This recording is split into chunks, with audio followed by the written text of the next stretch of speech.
Good day mga ka-Fixit. Clutch driver daw ako. Kayo na ang humusga mga ka-Fixit. In this episode of Fixit Dennis, fixing the way we drive.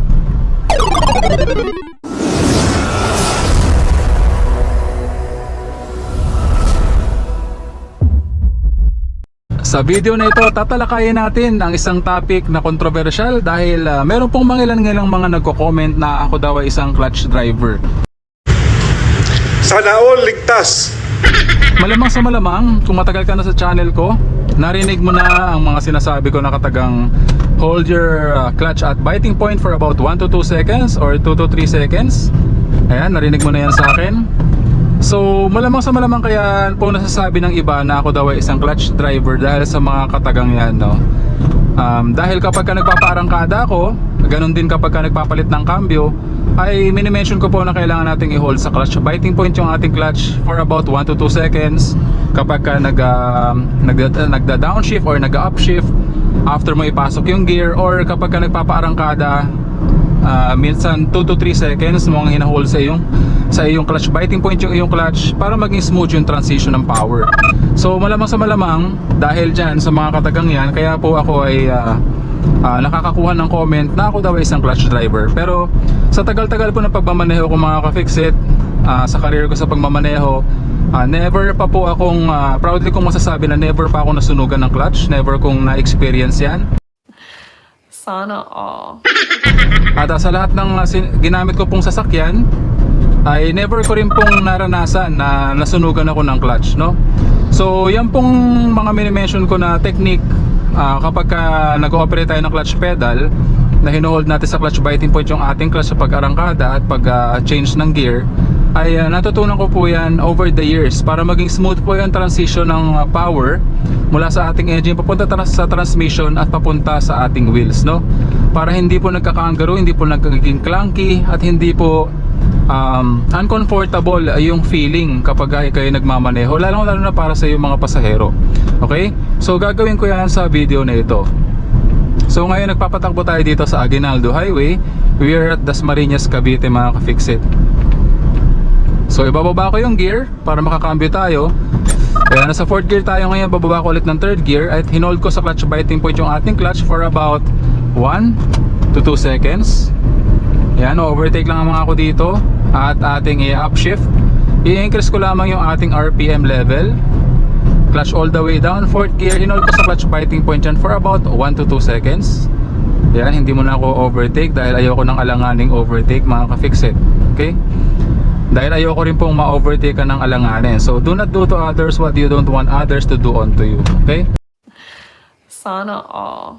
Yun, malayo na yung distansya na nasa likod. Nag-signal ako at ako ay nag-change ng lane. Okay? So diretso lamang po tayo. Mag-change lane ako dahil diretso ko. Malayo yung sasakyan sa likod. Nakikita ko po yan sa aking side mirror and sa aking rear view mirror. Ayan, so diretso tayo. Kapag mga ganitong yellow box, ugaliin nyo po na mag-minor dahil pag yellow box usually nilalagyan sa mga intersection. So para maging safe po yung ating pag-enter sa yellow box, mag-minor po or slow down mga ka-Fixit. Okay? Nasa 4th gear po tayo ngayon. At currently makikita nyo po sa ating RPM level na I am maintaining low RPM for about 2,000 revs per minute, no? Para maging efficient po yung ating gas consumption. So actually depende po yan sa sasakyan, pero usually most of the cars would run efficiently for about 2,000 revs per minute or 2,500 revs per minute, no? Kung doon ka nag-shift. Yun nga lang, kapag doon ka nag-shift, kailangan mo talaga i-hold sa clutch biting point yung clutch for about 1 to 2 seconds para maging smooth yung transition ng ating power. So ayan, ni-neutral ko na and progressive braking na lamang ako hanggang sa makahinto para ma-free up natin yung ating kaliwang paa. So medyo matagal itong stoplight na to, so mag-i-engage ako ng ating handbrake. Yan, para makapagpahinga po yung ating kaliwa at kanang paa. So proper positioning, pag nagmamaneho ka dito sa mga ganito sa highway, na ipaliwanag ko dito sa ibang video. So didiretso tayo, kaya nandito tayo sa gitna ng 3 lanes na ito actually mga ka-Fixit. So kung liligo ka dyan sa pakaliwa, dahil may intersection dito, dyan ka sa kaliwa. Kung liligo ka sa pakanan, dito ka sa kanan. So dahil diretso tayo, nandito tayo sa gitna ng 3-lane highway na ito, mga ka-fixit. Okay?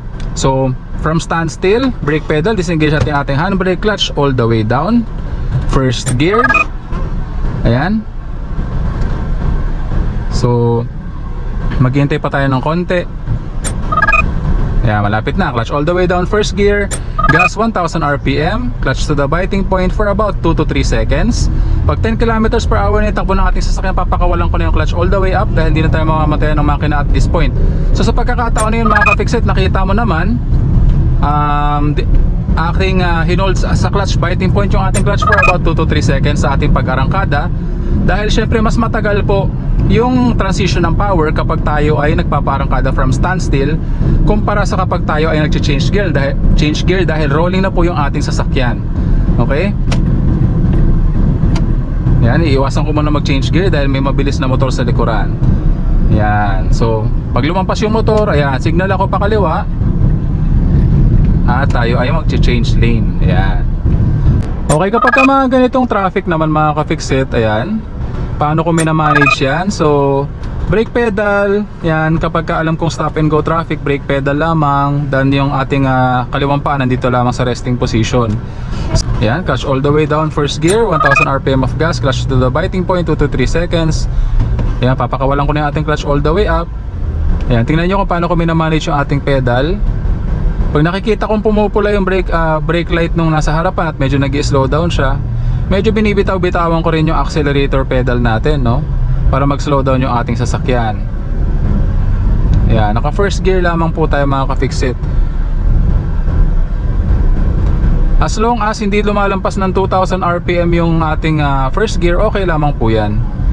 Ayan, brake pedal, clutch all the way down, neutral natin, progressive braking hanggang sa makahinto para ma-free up na natin yung ating kaliwang paa sa pag-hold sa ating clutch biting point ng ating clutch pedal. Yan, brake pedal lamang. So hindi ako sigurado kung may problema yung ating stoplight, no, or may nagmamanage na stoplight na enforcer, pero pwede ko namang i-handbrake na lamang muna para naka-ready na po tayo para umarangkada pong muli. So i-hold ko lamang yung aking kamay sa ating handbrake para alam ko na naka-handbrake tayo, hindi tayo accidentally arangkada na naka-handbrake, mga ka-fixit. Okay, parang reminder ko po yan na para maalala ko na tayo ay naka-handbrake. So ayan, naka-green na, pero nakikita ko hindi pa rin po nag-go yung mga sasakyan na nasa unahan. So I assume meron pong nagmamanage na traffic enforcer dyan sa gitna po ng ating intersection. Dito nga po pala yan sa Welcome Dasma sa may Dasmariñas, Cavite, mga ka-fixit. Ayan, proceed na. So clutch all the way down, first gear, 1000 RPM of gas, clutch to the biting point. Ayan, antayin lamang po natin na umabot yung speed natin at least 8 kilometers per hour bago natin bitawan yung ating clutch all the way up. So medyo mabagal po yung pag-usad ng traffic, no, sa mga oras na ito. Hindi ako sure kung bakit. So mag-change lane po ako, mga ka-fixit, dahil tayo magpapagas sa Petron. Ayan. Sana po doon sa mga nagsasabi na ako po ay isang clutch driver, maunawaan nyo po na yung ating pong ginagawa ay para rin po sa ikabubuti ng nakararami nating driver, no, para matuto po sila ng smooth operation ng ating clutch pedal, mga ka-fixit.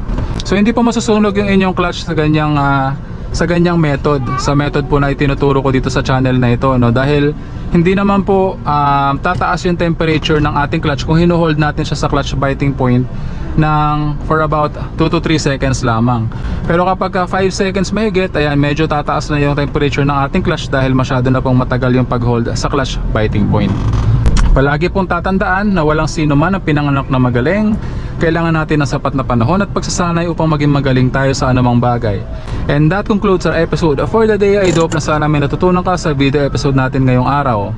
Kung di ka pa subscriber ng channel ko, please consider subscribing. Please like, leave a comment, and share my videos para makatulong din po sa iba. And once again, I'm Dennis of Fix It Dennis.